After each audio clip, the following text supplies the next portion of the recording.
Greetings to everyone, and I'm in Ladakh, in Leh, and I'm tomorrow traveling to Anle, to northern, it's called Northern Plains or Changtang, to do the recitation of 100 million Vajraguru mantra with people there. And then I thought to give a teaching and send this by, Carol is sending this by mail to all of you. So, anyway, let me begin not a long teaching, but a short teaching.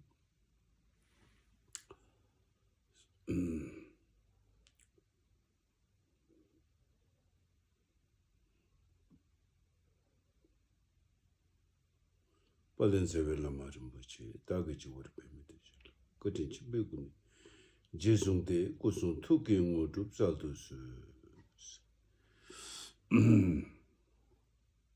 So, Dharma practice for most of, or the essential, or the heart essence of Dharma practice is bodhicitta mind. Bodhicitta mind, when we speak about bodhicitta mind, it's more than simply a compassion.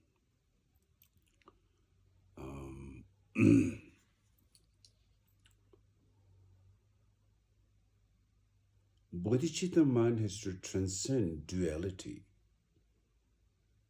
because what we are seeking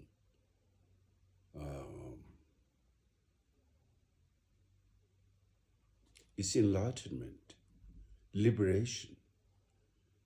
There can be no liberation in dualistic mind. We can suppress our negative emotion, and we can try to change our habits, but we cannot transcend duality, habits, and dualistic mindset. So therefore, when we talk about bodhicitta, it's talking about that all being to be free from this dualistic phenomena, what is known as samsara. In order to see that, we should have some understanding of bodhicitta. And having a talk about, when we say having understanding of bodhicitta, then we should also know something about emptiness. Without knowing emptiness, we cannot really comprehend what bodhicitta really means. And in order to get to emptiness, we need compassion. So it is said that in the Bodhicharya Avatara teaching, that the mother of liberation or mother of enlightenment is compassion. So there is compassion and emptiness. These two are like the two wings of a bird. One wing cannot fly. Bird cannot fly with one wing. The bird needs two wings to fly. Same thing, we need the wing of wisdom and skillful mean, or compassion or emptiness. The compassion being skillful mean, which is male principle. We express that as male principle. And the feminine principle, which is wisdom, shunyata, openness, utter openness. So how does it mean feminine principle? Like space is feminine principle. All children are born out of mother's womb. All stars and galaxies and world systems appears out of the space. So these two are indivisible. You cannot really, ultimately, you cannot really divide this into two because they are one. Without space, there is no um, expression. And without expression, where it comes from is space, they are like indivisible, which is known as the union of wisdom and compassion. So therefore, some understanding of emptiness is crucial to understand bodhicitta. And only when we have bodhicitta, of course, the greatest is to realize bodhicitta. And in the teaching, is defined as the relative bodhicitta and absolute bodhicitta. Whether it's absolute bodhicitta or whether it's relative bodhicitta, we need to have understanding on compassion, and we need to have understanding and knowledge on emptiness. That's a comprehension within the state of, within our dualistic mindset, which is limited, of course, but it's called relative bodhicitta, to the point of having a deeper samadhi of emptiness experience and tremendous mind training, such as the 7 points of mind training that Jamgon Kongtrul Rinpoche explained. The book is translated. So basically, changing our habits, transforming our mind, making our mind more gentle, a genuine human being, a compassionate person, those are very important. That's how you measure a Dharma practitioner. Versus opposite Dharma practitioner who lives in the world of ego and affliction, which is the source of all of our suffering and confusion. And it's endless. It keeps going on and on. So these two wings of wisdom and of emptiness and the skillful meaning of compassion are crucial in order to understand what is known as Buddha nature. Buddhism talk about Buddha nature. No religion speak about Buddha nature, because no one speak about emptiness and the union of compassion and emptiness. So therefore it's crucial. Even when we look at when historical Buddha, when he gave the Four Noble Truths, he was defining these two wings. Buddha said, understand the suffering, and by understanding the suffering, there's a cause to suffering. So when you stop the cause, which is working on genuine gentleness and compassionate level, there's the skillful meaning. And the third noble truth, which is cessation of emptiness, is the ultimate bodhicitta, so to speak. So from the Hinayana level to Mahayana level to Vajrayana level to Mahamudra and Dzogchen, finally the principle is the union of wisdom and compassion, which is the nature of our mind. Why? Because it's the nature of our mind. If it's not part of the nature of our mind, there's no business at all to talk about it. There's nothing to contemplate on it. There's nothing to think about it. It doesn't make any sense.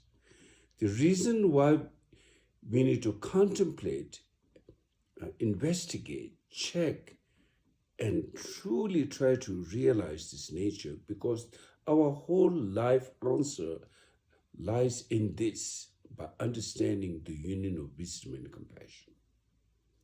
Right now, instead of wisdom and compassion taking place, what is taking place? This dualistic stupor and aggression. Stupor is like, instead of emptiness means clarity, awakening, liberation, freedom. That state, we don't have that. What we go through our mind, stupor, dull, stupor, not knowing, like someone hit a hammer on your head. You see stars, probably, but nothing else. Like you don't know what's going on. For example, like that kind of stupor, ignorance.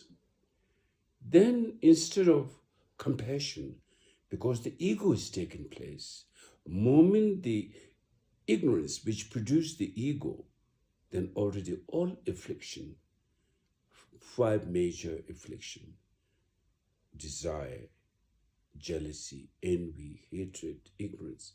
And then 84,000 passions and neuroses all sprang out, creates all kinds of habits, creates all kinds of confusion, and then all kinds of suffering, endless suffering that all beings go through.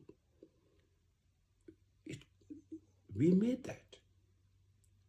So since confusion is part of our mind, which is not inherent quality of the mind, therefore, when we see the wisdom, it has no ground at all. It has no valid ground. We can dissolve that. We can free that. We can liberate that. Now, aggression and ego, if they're inherent quality of their mind, we cannot do anything. If there's a black charcoal, no matter how much you try to paint it white, it will never become white. Even you paint it, you put in the water, it will come out, it will wash out.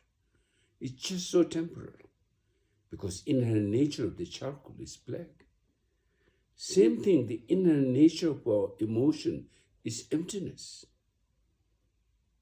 So many teachings described in the Buddha Dharma, from the Middle Path School to Bodhicitta Avatara teaching, all of them, from the words of my perfect teacher to the teaching of meditation, that we need to apply that.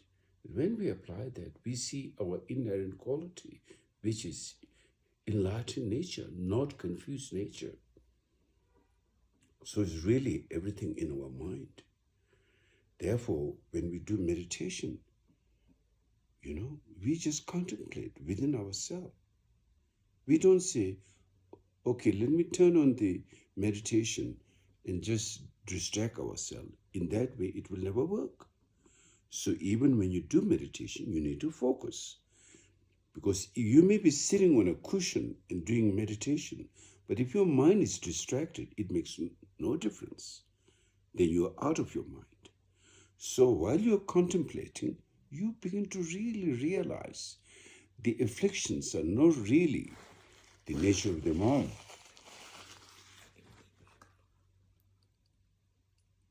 So therefore,